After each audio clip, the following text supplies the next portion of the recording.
Assalamualaikum warahmatullahi wabarakatuh. Saya Ikrima Agustin dari kelas 11 MIPA 4 akan bercerita singkat tentang salah satu pahlawan Indonesia.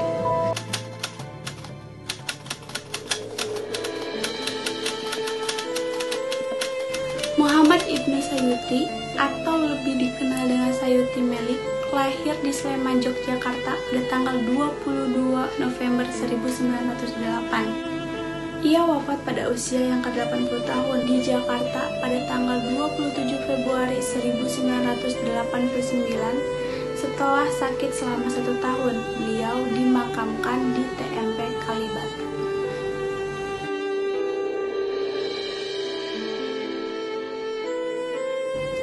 Dicatat dalam sejarah Indonesia, beliau adalah pengetik naskah proklamasi kemerdekaan Republik Indonesia. Sayuti Melik adalah suami dari Swairasti Karma Trimurti, seorang wartawati atau aktivis perempuan di zaman pergerakan dan zaman setelah kemerdekaan. Abdul Muin alias Parto Prawito adalah ayah dari Sayuti Melik, bekal jajar atau kepala desa di Sleman, Yogyakarta. Sedangkan ibunya bernama Sumilah. Nasionalisme sudah sejak kecil ditanamkan oleh ayahnya kepada Sayuti Melik. Ketika itu, ayahnya menentang kebijaksanaan pemerintah Belanda yang memakai sawahnya untuk ditanami tembakau.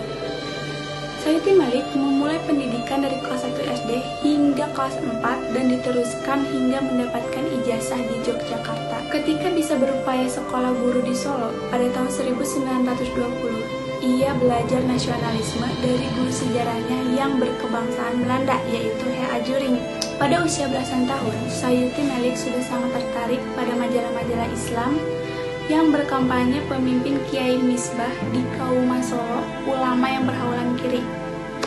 Ketika itu, banyak orang termasuk tokoh-tokoh Islam yang memandang Marxisme sebagai ideologi perjuangan untuk menentang penjajahan. Dari Kiai Misbah, Sayuti Melik berupaya untuk bisa Marxisme. Pertemuan pertamanya dengan Bung Karno terjadi di Bandung pada tahun 1926. Tulisan-tulisannya mengenai politik mengakibatkannya berkali-kali ditahan oleh Belanda. Pada tahun 1926, ia ditangkap oleh Belanda karena dituduh menolong PKI. Selanjutnya, ia dibuang di Bovendigel pada tahun 1927 sampai 1933. Di tahun 1936, ia ditangkap oleh Inggris lalu dibawa ke Sumatera dan ditahan selama 1 tahun. Setelah diusir dari Inggris, ia kembali ditangkap oleh Belanda, dibawa ke Jakarta dan dimasukkan sel di Gang Tengah pada tahun 1937 sampai 1938. Setelah pulang dari pembuangan, Sayuti Melik bertemu dengan S.K. Trimurti. Ketika itu, mereka saling menukar pikiran, saling menukar pendapat, melakukan berbagai aktivitas pergerakan secara bersama. Berakhir pada 19 Juli 1938, mereka menikah. Pada tahun itu juga, mereka mendirikan koran Pesat di Semarang yang terbit 3 kali seminggu dengan tiras 2.000 eksemplar. Karena penghasilannya yang masih kecil, suami istri itu terpaksa memainkan berbagai pekerjaan dari redaksi hingga urusan percetakan, dari distribusi dan penjualan hingga langganan. Sayuti Melik dan S.K. Trimurti bergiliran keluar masuk penjara dampak dari tulisan mereka yang mengkritik tajam pemerintah Hindia Belanda. Sayuti Melik sebagai bekas tahanan politik yang dibuang di Bovendigel selalu dimata-matai dinas intel Belanda. Pada zaman pendudukan Jepang, Trimurti ditangkap oleh Kompetais, sedangkan Sayuti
Soekarno dan Mohatta serta Fatmawati dan Guntur yang baru berusia 9 bulan ke Rengas Dengklok.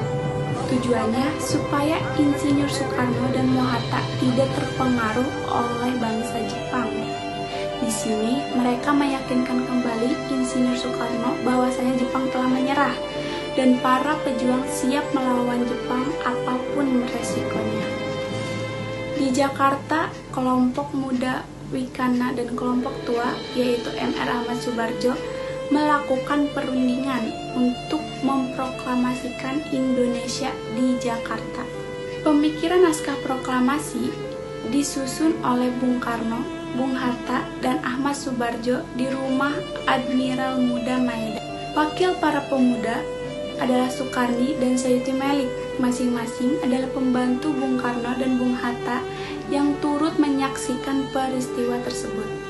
Setelah berakhir dini hari 17 Agustus 1945, teks proklamasi dibacakan di hadapan para hadirin, namun para pemuda menolaknya. Dinyatakan teks proklamasi itu dibuat oleh bangsa Jepang. Dalam suasana tegang, Sayuti Melik memberi gagasannya bahwa teks proklamasi hanya boleh ditandatangani oleh Bung Karno dan Bung Hatta saja atas nama bangsa Indonesia. Usulnya pun diterima. Bung Karno segera memerintahkan Sayuti untuk mengetik proklamasi. Ia mengubah kalimat wakil-wakil bangsa Indonesia menjadi atas nama bangsa Indonesia.